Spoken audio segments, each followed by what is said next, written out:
we've been very impressed that, through any crisis, people see opportunities to think about delivering things in new ways and in better ways. And they have been very vocal about what can we do differently, what can we do innovatively, why should the sector return to exactly how it is when it could potentially return to a better version of itself. So there's a lot to do to kind of support that recovery, but there's a plan being worked through.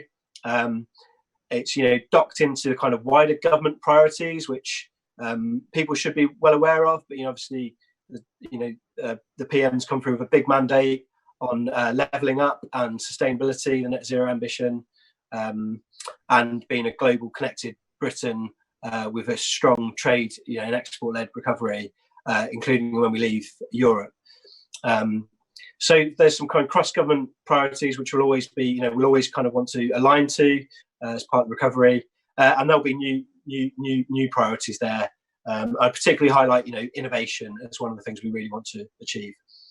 But in order to get there, there's a lot of work that needs to happen, and one of the most important ones is just understanding what this new market's going to look like and how that varies across the different parts of the market. As I said before, this isn't just it's one industry, but it's made up of multiple components. So how we kind of understand that and understand the picture as it evolves, as new measures evolve and as businesses sort of recover and the market changes and competition levels change, that's going to take a lot of work to kind of understand what that picture looks like. And I'd flag, actually, you can say a bit more here, Mark, but one thing that's been absolutely keen on people's minds is this is not just a government issue. This has to be discussed, led in discussions with the sector, with academics, with kind of external thought leaders, to get that challenge and get the overall kind of picture. So a huge part of this group is engagement. And we've set up an industry panel as part of that and an expert group. Mark, you've been invited to represent GA more broadly. So, we're really grateful for your feeding into this as well. Grateful for your reflections on some of those, the initial events and how it's panning out. And from a GA point of view, so my team are really thinking about recovery from a GA, restart and recovery from a GA point of view. So we're working very close with the CA on operational restart issues, the sort of comms and guidance we give to the GA sector and community, and then what the recovery looks like for the GA sector in particular. So probably quite a lot there, but as you say, you sat on this group, so maybe you get your reflections now. Well, yeah, I'll give you a very clear reflection. And by the way, thank you for making sure that we got the invite to participate in that. Actually, before we've just done this video call, we had the first session today it was aviation represented. We had the aviation minister there kicking it off. And it was right the way across the board with all of the interest there. And it's really important that we try and make sure that aviation as a whole is successful. One of the things that you mentioned, and that is whatever the new shape may be. And the truth of the matter is we're not all of the same.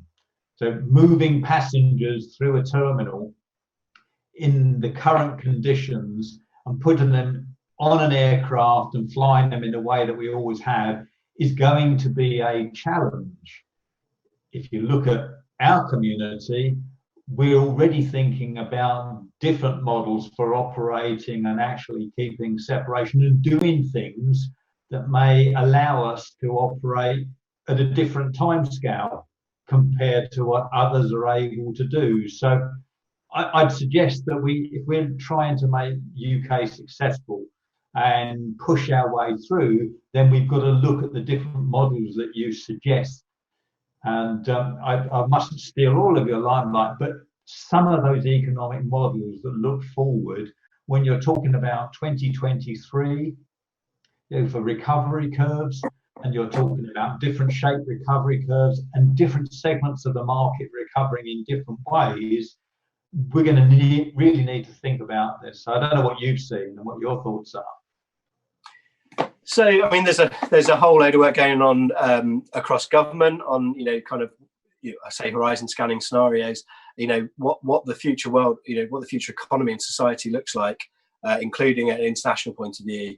And then within DfT, that work is also going on, and within the aviation sector. So you always have kind of an umbrella of work going on. And as you go down, you can kind of get into the nuts and bolts of your industry, your sector, or your part of the sector in more detail, and kind of really think through those issues. Like I say, this is a really tricky, this is probably the hardest part of it, because there's a lot of uncertainty, not just in terms of what the UK does and the measures the UK government decides to take to protect people's health and to support industry, but also what other international governments do. Aviation is a cross-border issue. So what we do is massively affected by what other countries do. And therefore the work we do on an international stage to think about what these policies look like consistently for the health, for aviation safety, for aviation security, for the consumer journey, are really, really quite important. They all affect the overall what the overall picture of recovery looks like. So we're trying to use the best we can do, which is our analysts have very good models that have been based on the history of aviation, how that works, and the parameters that we know drive aviation. We appreciate this world's very different, and some of those things break down, so we're testing those assumptions. Again, it's so important that we engage industry in different parts of the industry to kind of get people's views, and that allows us to come up with different versions of the scenarios and what things look like. And we are aware that there's an optimistic world of recovery. There's another world where things, the recovery could be more challenging, and we do need to kind of prepare for those worlds. But all I can say is there's lots of work going on, and we really need to listen and draw on the right input from the sector, because you will understand your markets best, what that recovery might look like for you from various different angles. So we'd appreciate the input that you provide to our group, and all the input that your sector provide through to you as well to corral to us. Okay, thank you very much, David. It's actually quite strange now that we're this far into a conversation, and I'm going to actually mention something that we spent all of last year talking about, and that is we still have to face Brexit come the 31st of December. We've made various inputs from BBGA and other industry bodies in terms of what we're hoping to see.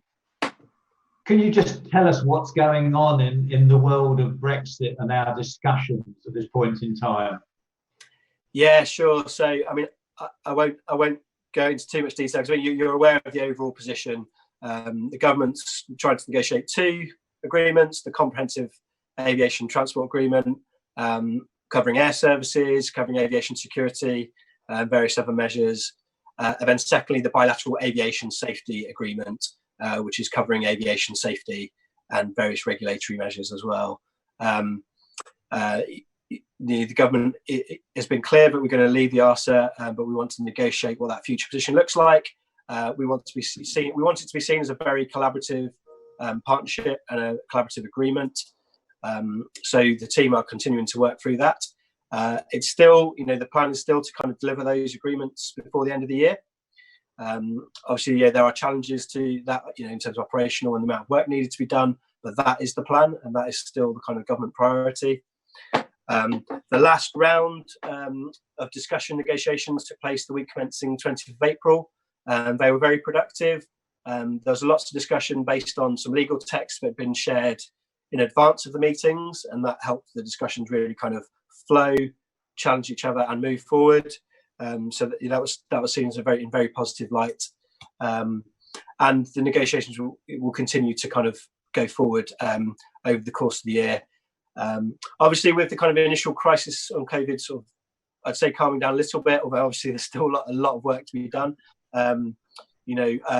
Attention, there is the focus on this continues to be very high, and will grow as we go through the summer and towards the end of year deadline. And ministers have been very clear that they see some real big opportunities here. So we are very aware of industry's kind of input, and the some of the benefits around harmonisation and regulatory cooperation. We will be looking for, the government's very keen to look for opportunities for where regulatory divergence can be helpful for the industry. So we're certainly, looking and listening at some of those areas, given the, the government's mandate around regulatory autonomy and jurisdiction. And we also see a kind of opportunity for the CEA as an enhanced globally influential regulator in this future worker. So we're working very closely with them on, their regulatory model in a post-EASA world. So I'll stop there. I mean, that's positive to hear. Our CAA has got a wealth of experience and contributed to the evolution of what's gone on with EASA. And we haven't just lost that experience, and therefore I think you're right to try and make use of it.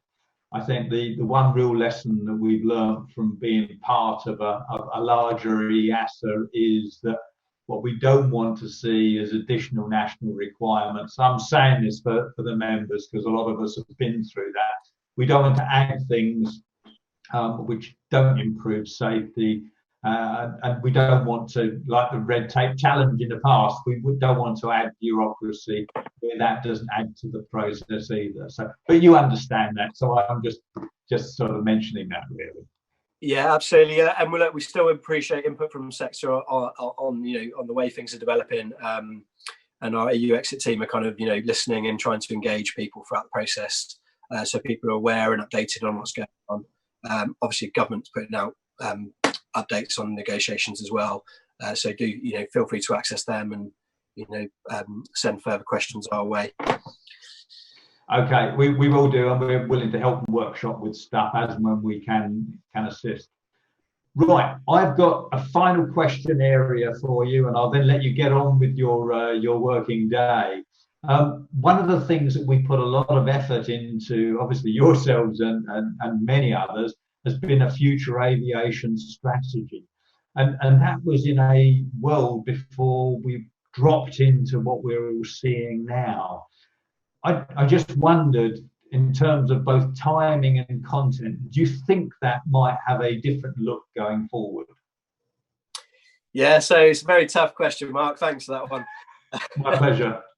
But yeah, so I think you hit the nail on the head. The current context makes the kind of current plans on the white paper and the strategy just kind of means we're going to have to kind of just revisit what that looks like in terms of the timings and possibly the content.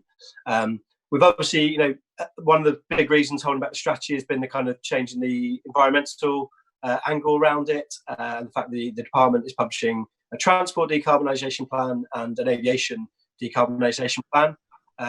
So we expect, in any world, given the government's net zero ambitions, we expect, a strategy to include big aims around the environmental agenda, sustainability agenda, and net zero. And as I said before, there are some priorities which, under the current government, we know are very important. So, being a globally influencing aviation sector, and with a globally influential regulator after EASA will remain an absolute priority. And the levelling up agenda is also very important. So the way aviation supports local and regional economies through the network is going to remain a key priority. And I think if you look through the green paper, there are areas there which are always going to be something to focus on. Whether things change slightly will be seen.